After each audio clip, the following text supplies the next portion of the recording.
If you are listening to this podcast, it means you're searching for someone who understands you, someone who gets you. You are yearning to be understood and to belong. Welcome to the Someone Gets Me podcast, where we help smart, talented, and sensitive people navigate an often insensitive world. I am Dianne A, your host. My roles as ambassador, author, speaker, and intuitive mentor for bright and talented people are woven into each episode. I have the experience and knowledge to educate and inspire, as I have been there and I understand your unique intensities, sensitivities, and challenges. Welcome.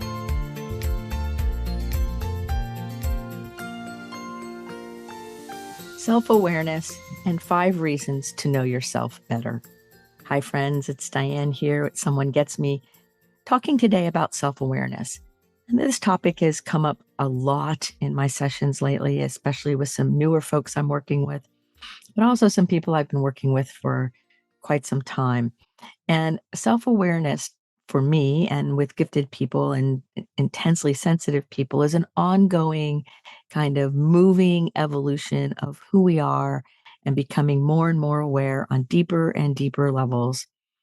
And those deep levels also expand. So it's this beauty of going deep within while we're also expanding out into the world, because we know that our world is always expanding and always moving and it's fluid. And so what I see a lot of people doing is getting stuck in the linear idea that there's a finish line or a timeline. And once I have a certain level of awareness, I'm done. Or once I've made a certain goal, I'm done. And the truth is that's not the case.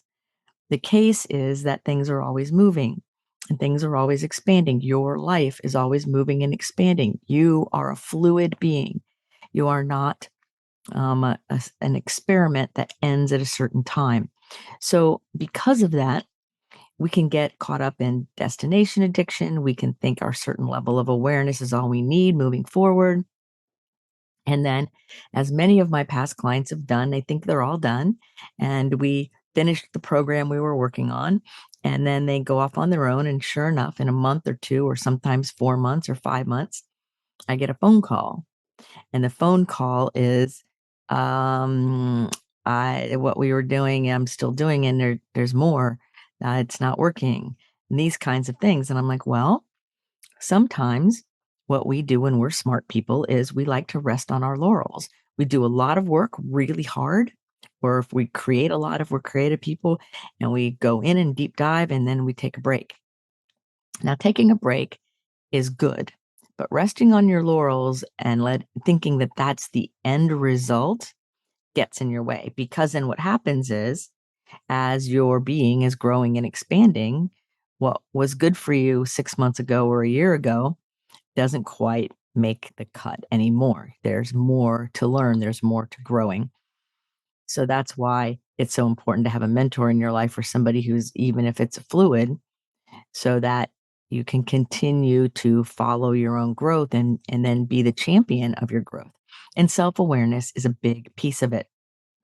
And so knowing yourself and your self-awareness, in short order, if we were going to define it, I guess, would be the ability to tune into who you are, to your feelings, your thoughts, your actions, your emotions, your gut, all levels of you. Can you tune in? Like, as you're listening, what is your right little toe feeling? Are you aware of where your blood pressure and your pulse are at this moment? What are you feeling? Are there words for your feeling? Or maybe you have feelings that there are no words for. And are you paying attention to your thoughts? Not just the affirmations or the current thoughts that you're thinking while you're listening to me, but paying attention to what I call the commercial thoughts, those thoughts that we're not really always paying attention to, that may or may not be supporting your ongoing work. And what about actions? Are you paying attention, and are you aware of the impact of your actions on yourself and others? So many people aren't considering what their actions and their words and their thoughts have an impact on, and who they have an impact on, and how it all works. And so it's important to keep developing our self awareness. I even had a neighbor just the other day who kept trying to call my little puppy across the street, which we're not going to train her to run across the street. Right. And he was unaware of the impact of those actions. And even when I was redirecting him and my dog at the same time, there was still a misstep because he lacks the self awareness. Was he a bad person? Nope. In fact, he apologized after the fact. But the point is, we want to keep growing in our self awareness and we want to understand that there's always more. There is no finish line. There's always more to learn. We're always growing and expanding. So there's always more. And there's always opportunity to consider ourselves and our relationship with the world and with the relationship with ourselves, and to consider how our presence impacts other people, whether we're in their physical presence or not. Like, how are we impacting other people? Like, when you're out in the stores, do you smile or are you scowling? Are you even paying attention to the fact that maybe smiling at someone or saying good day or hello or good morning could make their day? Are you even paying attention to that, right? It's those kinds of things. So we want to keep developing our self awareness because the more self aware we are, the more confident we become, and the more our self worth and our idea of really our value in the world continues to expand. Because I tell people all the time that they're beautiful and they have this great goodness about them and everything. And some people don't believe me because they've trained themselves to think small. So self awareness helps us step into who we really are. It helps us live in our sovereignty in a way that supports us and other people. It allows us to achieve our goals personally and professionally. It allows us as intensely sensitive human beings to experience the world with all its nuance and depth. So here are some 5 reasons, I guess we could call it that, in order to continue to grow your self-awareness. Here's the point. The first reason is to develop a better way of self-reflection, because in self-reflection, we get to grow and expand and become more satisfied and more successful in life.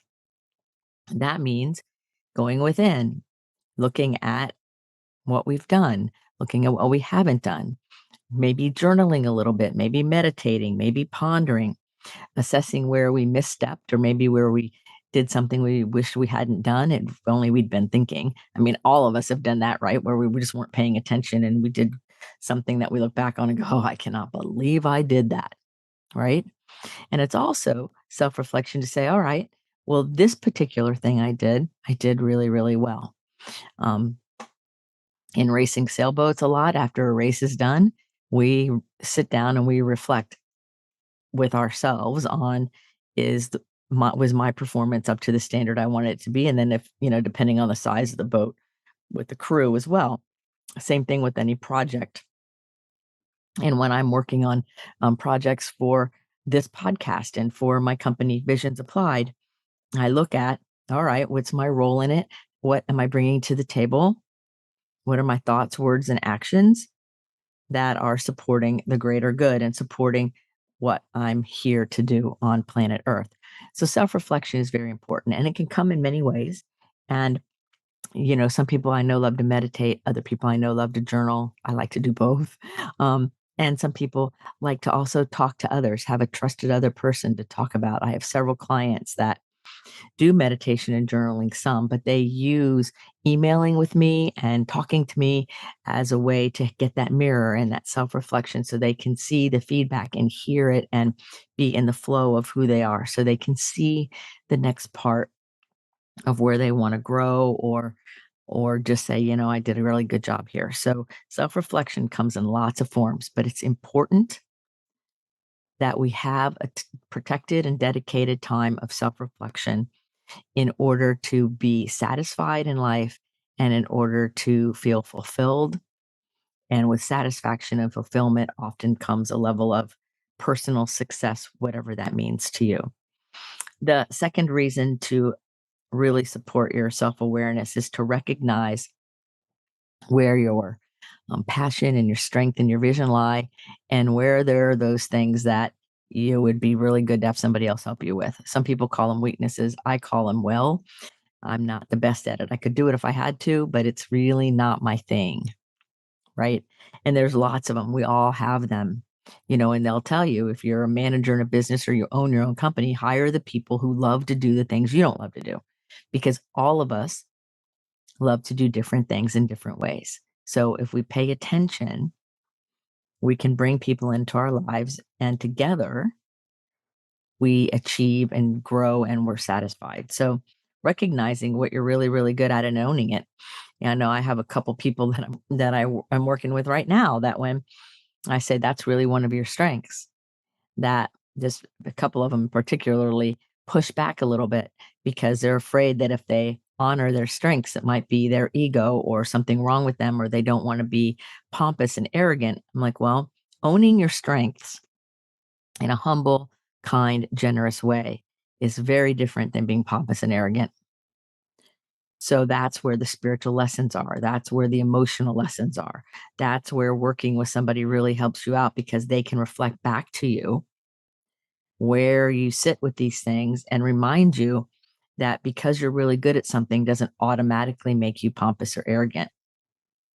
It's what are we doing with that talent and skill and ability, right? Just like something that we're not so hot at doesn't make us weak or invaluable or not good. I always laugh all the time.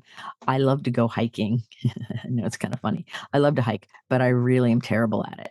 I don't do very well on uneven terrain in the woods with roots and stuff like that and sliding. I'm much better on the water. I can do unevenness on the water all day long, sailing. But this land thing is a little tricky, but I love to do it. So I know that I have a weakness, even though I love to do it. Does that mean I'm not good enough or bad? No, absolutely not. It just means that I'm not that great at it. In fact, I've laughed with friends I've hiked with and said, I love to hike, but I suck at it. And they just look at me kind of funny, like, what? And I'm like, I really am not that great at it. I have to really pay attention. And, and they never heard anybody say that, right? They think, well, if you love to hike, then you must be good at it. Well, you can love to hike and not be great at it. There are people I know who love to go sailing with us. And, if I was going to say, okay, well, are they high caliber sailor? Probably not, but they love it and they can do it, right? So what's wrong with that? There's nothing wrong with it at all. We live in a society that wants to tell us there's something wrong with us if we're not perfect at everything, especially gifted people. So we all have those little places in us that aren't exactly on the same caliber as other parts of us. So pay attention. Where does your juice flow? Where is your goodness? Where is your bliss? And where are the things that you maybe enjoy doing, but aren't really the best at? They don't live up to the standard of your other things. And what about those things that turn you off altogether? That's just not your thing. Does that make you bad? Nope. It makes you more aware. The more self awareness you have, the more you can set your life up to work in your favor. Because the more aware I am of what I'm really great at and what I'm not great at, allows me to create a life that works in my favor and thereby working in the favor of all concerned. So the third reason for more self awareness is to be able to manage your emotions and your thoughts and notice what's going on in your body. I have a couple people that are still trying to get in their body, especially with gifted people. We're over reinforced for our intelligence. And so everybody lives in their head. And so when I ask them how they feel, they have to think about it and they tell me how they think they feel. So there's a disconnect in the actual sensation of their fingertips, or the sensation of the sun on their skin or the breeze on their face.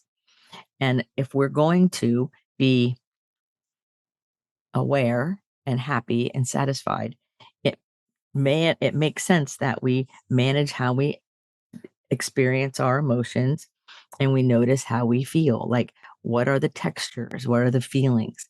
If you have a physical overexcitability or a central overexcitability, actually, and you don't like tags in your clothes or weird feeling fabric, that's awareness, right? And then maybe you have all different kinds of emotions happening. That's awareness. They may not be words for some of it, but the more aware you are, the more you have an ability to manage. Now, let me take an aside here. Management and control are two separate things. If I'm trying to control my emotions, that means I'm coming from fear and I'm blocking things.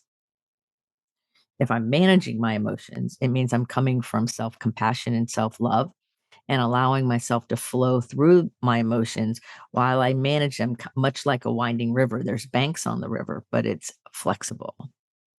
So, management is the goal, not control. Some people say control your emotions. I don't look at it that way. I look at it more as management. Like, okay, so I'm feeling really intense grief. Well, that doesn't mean I have to control it and stop it and stuff it, which is what we're taught a lot in this culture. It means I pay attention. How am I feeling? How's it affecting what I'm thinking about? How's it affecting my body?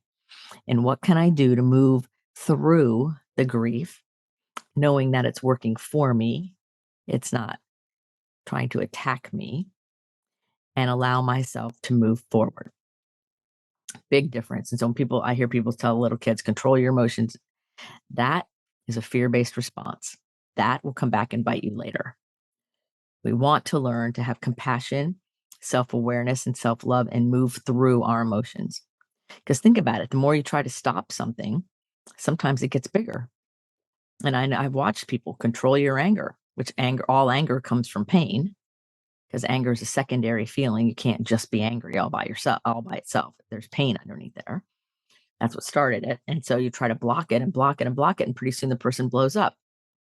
Of course, they blow up because a pain level continues to rise. And unless that pain level is addressed, it will surface back up like a pressure cooker. And pain coming out as anger, it can look like being suicidal. It can look like depression. It can look like self deprecation. It can look like aggression. All of those are high levels of pain coming, or high levels of anger coming from high levels of pain, because pain is the precursor to all forms of anger. So we want to learn how to manage and understand and notice what's really going on, not just the effect all the time. The fourth part of self awareness is to be more aware of considering other people. And we're seeing a lot of this in the world, and we've seen it for a while. Entitlement, me, me, me, me. What's in it for me? Rather than what's the greater good. That includes me, but is not only me. So when we begin to consider others and how our presence impacts their world, how our decisions impact their world, and how all of it is meant to work together, we begin to make different choices. So self centeredness and entitlement and me, me, me, me, me is not the goal. The goal of a self aware people is to pay attention to the greater good, including oneself, but not to the exclusion of others. There's a lot of work to be done in this area in our culture. And the fifth reason to be more self aware is that you can take feedback and understanding. And if somebody helps point out something to you that's in your blind spot, you don't lose your mind, right? You don't get all really upset, because constructive feedback is really helpful. And so when we're self aware and somebody says something that might sting a little, give you feedback that might sting, it's not about them. It's giving you the opportunity to look deeper and see something in a more profound way. I remember years ago, I was very serious all the time. I'm still serious a lot, but I guess I used to always have like a look on my face that looked like I was mad, even though I wasn't mad whenever I was accused of being mad. I was thinking. And so obviously my face didn't reflect properly. So when people said, "Why are you mad?" I'm like, wow, I'm mad. I didn't know I was mad. I don't feel mad. I'm thinking. And so I started to then look at my face. I used a mirror and I looked at my face and I go, oh, yeah, it does kind of look mad, even though I'm thinking. And so I practiced looking like I'm thinking and looking like I'm mad as different things, more self awareness. I was in my 20s when that happened. And it's really paid off over the years, because now I'm more aware of the impact of the look on my face to other people who may or may not know me. That's one example. Right? So we want to be able to take feedback from others. Like, I hear a lot of people say, well, what do you think? And then they don't really want to hear the answer, right? Or they get an answer they don't like. And it stings a little. That's where we get to grow. Now, that doesn't mean the answer is correct either. Like, we get to discern whether what the person says even applies or not. But it matters that we're able then to take that constructive input, whether when we ask for it, and begin to see where the blind spots are.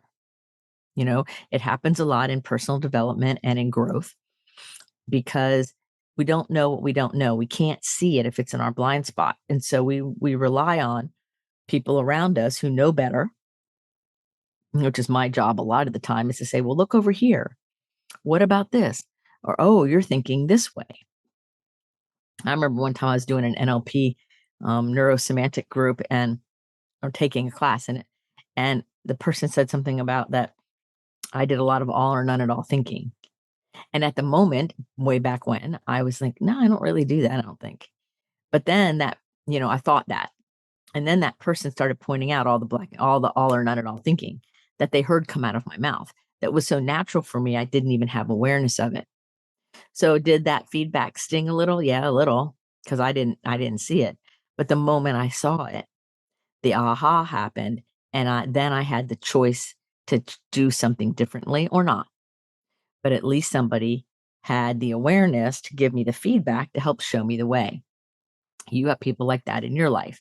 That's my role in a lot of my clients' lives, is to help them see what they're not seeing yet. It's not a judgment in a negative sense or telling anybody they're wrong. The key here is that the more self-awareness, the happier we are, the better we function. And that's the goal, I think. Self-awareness for me is the first step of making any change in our life. It's like I've worked a long time with people in 12-step programs, and the first step is honesty. Well, my first step, I guess, would be step 0, and that is awareness. First, we want to have some kind of awareness that we need to get more honest in order to then do the rest of it. And so I really think self-awareness is the foundation to our ongoing happiness, success, growth, those kinds of things. So it's important. It's important for talented and gifted people. It's important for sensitive people. It's important for all people to understand that there's always more.